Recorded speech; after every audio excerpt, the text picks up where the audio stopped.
నిన్నటి రోజున సుప్రీంకోర్టులో హెచ్సియు భూముల గురించి సుప్రీంకోర్టులో ఫలితం వెలువడడాన్ని హర్షిస్తూ ఈరోజు మేము ముస్తాబాద్ పట్టణ కేంద్రంలో ప్రెస్ మీట్లో మేము సంబరాలు నిర్వహించడం జరుగుతుంది. ఎందుకంటే విద్యార్థులు లేనిదే తెలంగాణ రాలేదు. విద్యార్థులు ఉద్యోగం చేస్తేనే ఆ రోజుల్లో కేసీఆర్ తోటి వెంటుండి విద్యార్థులు ఉవ్వెత్తున ఉద్యోగం లేకపోతేనే తెలంగాణ వచ్చింది. ఏదైనా ఉద్యోగం విద్యార్థులతో అవుతుంది.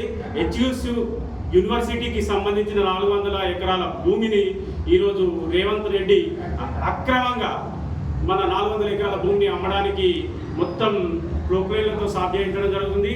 అక్కడ వన్యప్రాణులు ప్లస్ అక్కడ మంచి అటవీ ఉన్నది కాబట్టి అదంతా చెడిపోవద్దని విద్యార్థులు పెద్ద ఎత్తున ధర్నా చేయడం జరిగింది. మొత్తం ఇప్పుడు సుప్రీంకోర్టు కూడా వెళ్ళడం జరిగింది. సుప్రీంకోర్టు తీర్పు ఇవాళ చాలా మంచి శుభపరిమాణం. రేవంత్ రెడ్డి విద్యార్థుల జోలికి కానీ, భూముల జోలికి కానీ, రైతుల జోలికి కానీ ఎక్కడికైనా వెళ్ళినా వదిలిపెట్టరు నిన్ను. కాబట్టి నువ్వు ప్రజాపాలన అని చెప్పి మొత్తం ఇప్పటి వరకు ఈ ఊర్లలో చూస్తే అధికారుల పాలన అయిపోయింది. పారిశుద్ధ్యం కూడా ఘోరంగా పరిస్థితి అదైపోతుంది.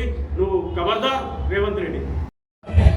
తెలంగాణ ప్రజలను వంచి నయవంచనకు గురి చేస్తూ తెలంగాణ ప్రజలను, తెలంగాణ రైతులను, తెలంగాణ విద్యార్థులను, యావత్ తెలంగాణ ప్రజానికాన్ని సంవత్సరంన్నర నుంచి అధికారంలోకి వచ్చి అరిగోసలు పెడుతున్నటువంటి ఈ యొక్క రేవంత్ రెడ్డి సర్కారు, ఈ యొక్క కాంగ్రెస్ ప్రభుత్వము త్వరలోనే కనుమరుగు అవుతుందని చెప్పేసి కూడా చెప్తా ఉన్నాం. ఎందుకంటే హెచ్సియు హైదరాబాద్ విశ్వవిద్యాలయ యూనివర్సిటీ భూములకు సంబంధించి 400 ఎకరాల పచ్చని అటవీ ప్రాంతాన్ని, ఆ అటవీ ప్రాంతంలో సంచరించేటువంటి ఏదైతే మూగజీవాలు ఉన్నాయో వాటి ఆత్మఘోష మీ యొక్క కాంగ్రెస్ నాయకత్వానికి, మీ యొక్క కాంగ్రెస్ ప్రభుత్వానికి తగులుతుందని చెప్పేసి కూడా హెచ్చరిస్తూ ఉన్నాం.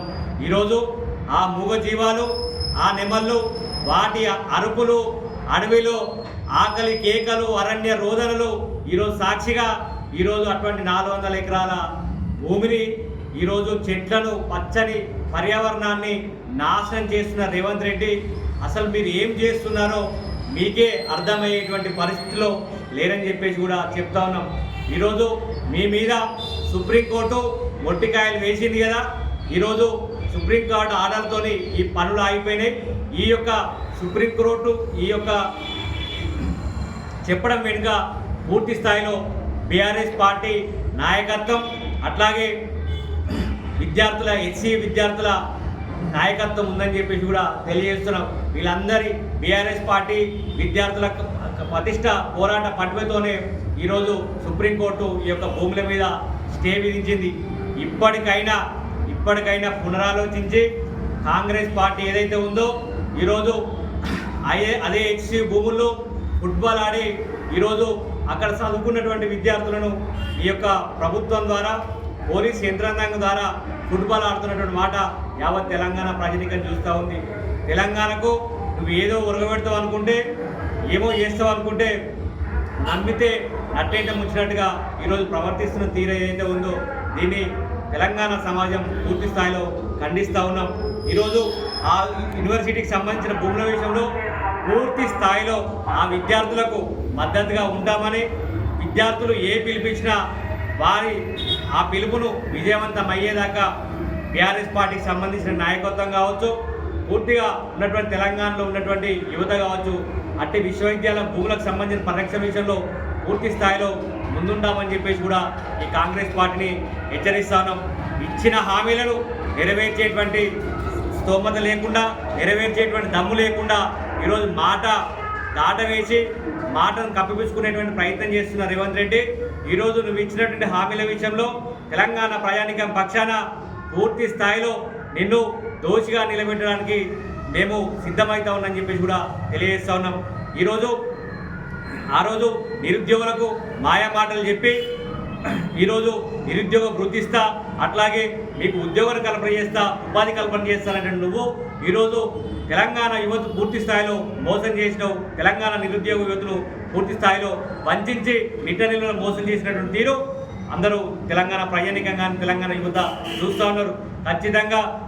ఖచ్చితంగా మీ మీద రానున్నటువంటి రోజుల్లో ఈ యొక్క ప్రభుత్వం మీద దండయాత్ర చేయడానికి యావత్ తెలంగాణ నిరుద్యోగ యువత సిద్ధమవుతా ఉన్నారు. ఈరోజు నిరుద్యోగులకు ఇస్తున్నటువంటి నిరుద్యోగ వృత్తి ఏది? ఈరోజు గతంలో టీఆర్ఎస్ పార్టీ ఏదైతే ప్రకటించిందో, కేసీఆర్ గారి నాయకత్వంలో ఏదైతే ఉద్యోగ నోటిఫికేషన్ వేసిందో అవి మీరిచ్చినట్టుగా చూపెట్టుకొని తెలంగాణ ప్రజానీకాన్ని తెలంగాణ యువతను మభ్యపెడతా అంటే ఇక్కడ ప్రజలు చాలా తెలివిమంతులు. ఎక్కడ ఎవరిని ఏ దెబ్బ తీయాలో తెలంగాణ ప్రజానికి పూర్తి స్థాయిలో తెలుసు. ఈరోజు నిరుద్యోగులను మోసం చేసి విద్యార్థులు మోసం చేసి ఇప్పటి వరకు ఫీజు రింబర్స్మెంట్లో ఎక్కడ ఇచ్చినటువంటి దాఖలాలు లేవు. ఈరోజు చదువుకున్నటువంటి విద్యార్థులు మొట్టమొదటిగా మోసం చేసినటువంటి నిజమైనటువంటి మోసకాన్ని నువ్వు అని చెప్పేసి కూడా తెలియజేస్తాను. ఇప్పటికైనా కళ్ళు తెరిచి ఈరోజు ఆ హెచ్సి భూములకు జోలికి వెళ్లకుండా ఉండాలని చెప్పేసి కోరుతా ఉన్నాం. ఒకవేళ ఎంతమందిని కాదని నేను అందరినీ సాధిస్తా అంటే తెలంగాణ ప్రజానీకం చాలా తెలివైన ప్రజానీకం. నిన్ను ఎక్కడ బొందబెట్టాలి, నీ పార్టీని ఎక్కడ బొందబెట్టాలో ప్రజలు వేచి చూస్తూ ఉన్నారు. ఈరోజు తెలంగాణ ప్రజానీకాన్ని ఈరోజు నిన్ను ఎవ్వరు నమ్మేటువంటి పరిస్థితుల్లో లేరు. ఎందుకంటే నువ్వే ఒక పెద్ద మోసం. ఈరోజు నువ్వు చెప్పిన మాటలు ఒక బోగస్ మాటలు, బోగస్ ప్రచారాలు తప్ప ఈరోజు మీరు తెలంగాణ ప్రయాణికానికి వెలుగబెట్టింది ఏం లేదు. ఇంతసేపు ఉన్నటువంటి రాష్ట్రాన్ని అప్పుల రాష్ట్రంగా మార్చినటువంటి ఘనత నీకే దక్కుతుంది. ఈరోజు సంవత్సరంలోనే 1,53,000 కోట్ల అప్పు అసెంబ్లీ సాక్షి చేసిన అని చెప్పేసి ఒప్పుకున్నావు. ఈ 1,53,000 కోట్లు అప్పు చేస్తే గతంలో కూడా బీఆర్ఎస్ పార్టీ కేసీఆర్ గారు రాష్ట్రానికి సంబంధించి అప్పు చేయడం జరిగింది. కానీ కేసీఆర్ గారు అప్పు చేసి తెలంగాణకి ఏం తెచ్చిందంటే తెలంగాణ ప్రజలకు ఇయ్యనటువంటి హామీలో లేనటువంటి కూడా రైతు బంధును అందించి రైతుకు సకాలంలో రైతు బంధు అందించి ఈరోజు మంచి కార్యక్రమాన్ని శ్రీకారం చుట్టాడు. తెలంగాణ రైతాంగం తెలంగాణ మొత్తం పచ్చని మాగాణం చేయడానికి కాళేశ్వరం లాంటి పెద్ద ప్రాజెక్టులు కట్టిండు. ఈరోజు మీరు 1,53,000 కోట్లు అప్పు చేసి మీరు ఏం చేసిరంటే దుబ్బ మట్టి చేసింది లేదు, వెలుగబెట్టింది లేదు. ఈరోజు ఇవన్నీ ఇచ్చినటువంటి హామీలు నెరవేర్చకుండా తెలంగాణ ప్రజానీకాన్ని మోసం చేసిన తీరది ఏదైతే ఉందో ఖచ్చితంగా అందరూ గమనిస్తూ ఉన్నారు. అతి త్వరలోనే నీ మీద మీ ప్రభుత్వం మీద తిరగబడే రోజులు దగ్గరలోనే ఉన్నాయని చెప్పేసి కూడా చెప్తా ఉన్నాం. అందరినీ ఒక్కరిని కాదు నిరుద్యోగుల పక్షాన ఖచ్చితంగా తెలంగాణ రాష్ట్ర సమితి కేసీఆర్ నాయకత్వంలో మేము ముందుంటాం. మళ్ళొకసారి హెచ్చరిస్తున్నాం.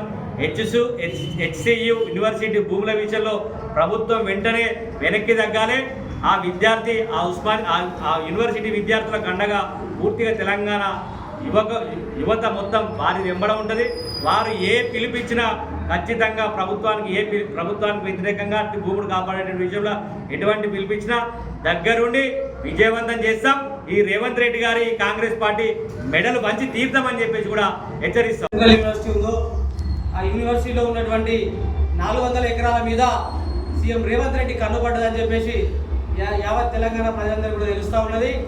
ఇవాళ నీ ప్రభుత్వము నీ అవసరాల కొరకు నీ అప్పుల కొరకు నీకు డబ్బులు పుట్టించి రాష్ట్రాన్ని పరిపాలించడం చేతగాక విద్యార్థుల భూమి మీద నీ కన్నుబడి ఇవాళ ఆ భూములను అమ్మాలనేటువంటి ఒక కుట్రలో భాగంగా ఈ 400 ఎకరాలు మీరు దానంతా కూడా సాఫ్ చేపిస్తున్నటువంటి అంత పరిస్థితి అంతా కూడా యావత్ తెలంగాణ ప్రజలు చూస్తూ ఉన్నారు.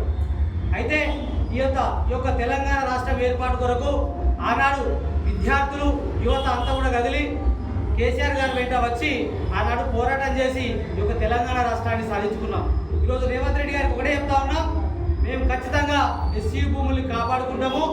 ఆ యొక్క ఎస్సీ విద్యార్థుల వెంబడ బీఆర్ఎస్ పార్టీ కానీ యావత్ తెలంగాణ యువత కూడా వెంబడ ఉంటాం, విద్యార్థి లోకం అంతా కూడా వెంబడ ఉంటాం. మీరు ఈరోజు అక్రమంగా ఆ భూమిని అంతా కూడా చదువులు చేపించి అందులో ఉన్నటువంటి వన్యప్రాణులన్నీ కూడా మూగజీవాలు కూడా వరుతూ ఉన్నాయి. ఆ ఆర్తనాదాలంతా కూడా తెలంగాణ ప్రజలు చూసుకుంటా బాధపడతా ఉన్నారు వీడియోలలో. ఇలాంటి క్రూరమైనటువంటి పని చేయడానికి నీకు కనీసము ఆలోచన కూడా లేదా అని చెప్పి అంటా ఉన్నాం. నిన్నటి రోజు సుప్రీంకోర్టు కూడా చెప్పింది 16వ తారీఖు వరకు ఆగాలని చెప్పింది. అదేవిధంగా వన్యప్రాణుల పరిరక్షణ చట్టం ఉన్నది. ఆ చట్టంలో ఉన్నటువంటి ప్రకారం కూడా మీరు చేసినటువంటిది చాలా తప్పు అని చెప్పి చెప్తా ఉన్నాం. అదేవిధంగా అటవీ పరిరక్షణ అనుమతులు తీసుకోవాల్సింది. ఎలాంటి అనుమతులు లేకుండా ఏమి లేకుండా ఆగమేఘాల మీద బుల్డోజర్లు పెట్టి తెల్లం దాకా పొద్దున దాకా పని చేయించుకుంటా అడవినంతా కూడా సాగు చేయించి ఆ యొక్క జాగను అమ్మి ఈరోజు మీరు మూటలు కట్టుకోవాలంటే చేసినటువంటి ప్రయత్నము సుప్రీంకోర్టు కూడా మొట్టికాయలు వేసింది. సిఎస్ గారిని కూడా ప్రశ్నించింది, మీరు ఏం చేస్తా ఉన్నారని చెప్పేసి. ఈరోజు సుప్రీంకోర్టు ఏదైతే చెప్పిందో 16 తారీఖు దాకా ఆగాలని, ఆ భూముల తెరువు పోవద్దని, 1-2 రోజులలో 100 ఎకరాలు చెట్టు అని కూడా కొట్టిరు. దాన్ని సుప్రీంకోర్టు కూడా సీరియస్గా తీసుకుంది. 100 ఎకరాలలో భూమిని చదువు చేయడం అంటే మట్టి మాటలు కాదని, అందులో ఉన్నటువంటి వేల చెట్లు కూడా కొట్టేయడం అనేది బాధాకరం అని చెప్పి సుప్రీంకోర్టు అంటా ఉంది. ఈరోజు రేవంత్ రెడ్డి గారికి ఒకటే చెప్తా ఉన్నాం, ఇకనైనా మీరు ఆ భూముల తెరువు పోకండి, ఆ వన్యప్రాణులు కూడా కాపాడండి. ఎందుకంటే మన యొక్క ఆస్తిపాస్తులు కాపాడుకోవాల్సినటువంటి బాధ్యత మనందరిపైన ఉన్నది. ఎందుకంటే రానున్నటువంటి విద్యార్థుల భవిష్యత్ దృష్ట్యా, యువత భవిష్యత్ దృష్ట్యా ఆ భూముల తెరువు పోవద్దని చెప్పి ఈ సందర్భంగా రేవంత్ రెడ్డి గారికి కొడతా ఉన్నాం. లేని పక్షంలో మీరు అదే విధంగా పోయి భూములు ఇవ్వడం, భూములన్నీ సాగు చేపించి అమ్ముతామంటే మాత్రం వదిలిపెట్టే ప్రసక్తి లేదు. ఇవాళ విద్యార్థులు విజయం సాధించినారు.